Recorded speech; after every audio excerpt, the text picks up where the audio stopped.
Hello guys, welcome back to my channel. ఈరోజు నేను మీకు చూపించబోయే వీడియో మా కాలేజ్లో నరసింహస్వామి ప్లే జరిగిందండి. దానికి రిలేటెడ్ ఇది ముందంతా ప్రిపరేషన్ చేస్తున్నారనమాట. అండ్ ప్లే చాలా చక్కగా జరిగిందండి. ఎవ్రీ సీన్ అసలు నిజంగా చూసినట్టే అనిపించింది. కన్నుల విందుగా ఉండే ప్రతి ఒక్క క్యారెక్టర్ లీనమైపోయి చేశారు. గూస్ బంప్స్ మూమెంట్ ఏంటి అంటే నరసింహస్వామి నిజంగానే ఆ స్తంభం నుంచి బయటకు వచ్చినప్పుడు చాలా బాగుండే అది చూడడానికి.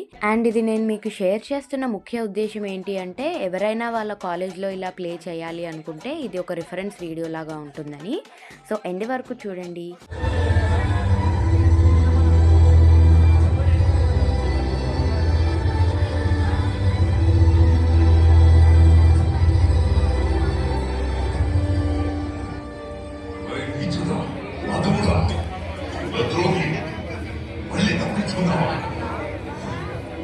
పదే పదే వచ్చి నీ ముఖాన్ని నాకు చూపించేందుకు నీకే మాత్రం సిగ్గనిపించడం లేదా? మాయా నీ తిరిగి పొంద విష్ణువును నేను వదిలిపెట్టను. తండ్రి గారు, నేను మిమ్మల్ని వేడుకుంటున్నాను. సర్వ జగత్తుకి తండ్రి అయిన నారాయణుడి గురించి ఇలా చెడుగా మాట్లాడకండి.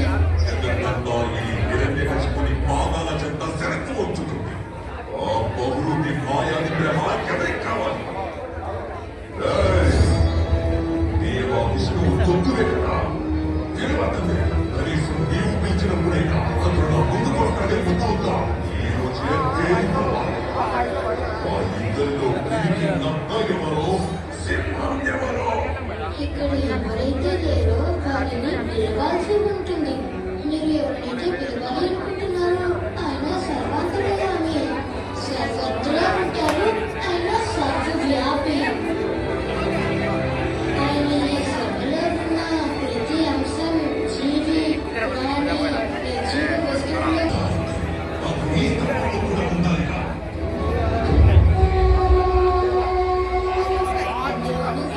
అయితే నీవు ప్రార్థించు బ్రహ్మ, నీ మాట నిజమవ్వాలి. లేకపోతే కనుక ఈ రోజు ఈ హిరణ్యకశిపుడు ఈ నిండు సభలో అందరి సమక్షంలో ఖడ్గంతో నీ నెత్తురు ఖండించగలవాడు.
శస్త్రం సంగతి విను.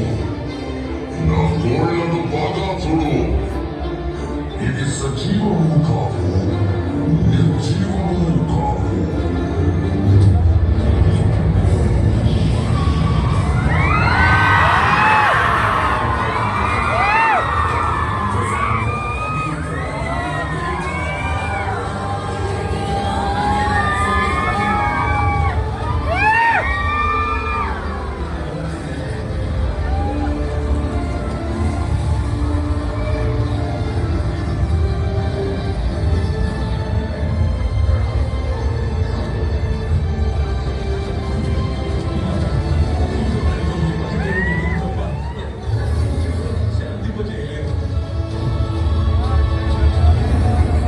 అతిదేవుడే కానీ భయంకరమైన ఆయన రూపాన్ని క్రోధాన్ని చూసి ఆయన సమక్షంలోకి వెళ్ళడానికి నాకు భయం కాలేదు.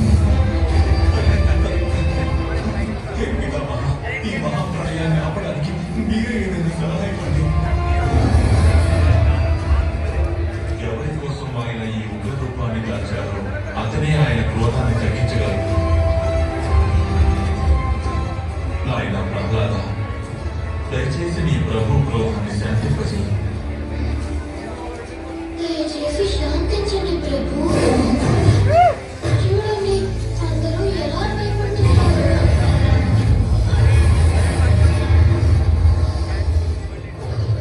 హే ప్రభు, శాంతించండి.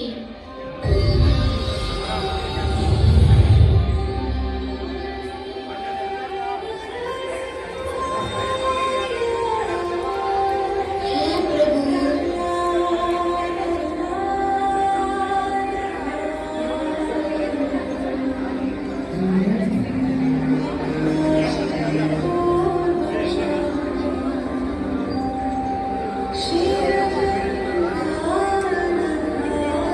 నేనెలా మీ గుడిలో శయనించి అమృత తుల్యమైన మీ ప్రేమని పొందగలనంటారా? ఇందులో ఎలాంటి సందేహం లేదు. ఎందుకంటే బ్రహ్మ, శివుడు, లక్ష్మీదేవి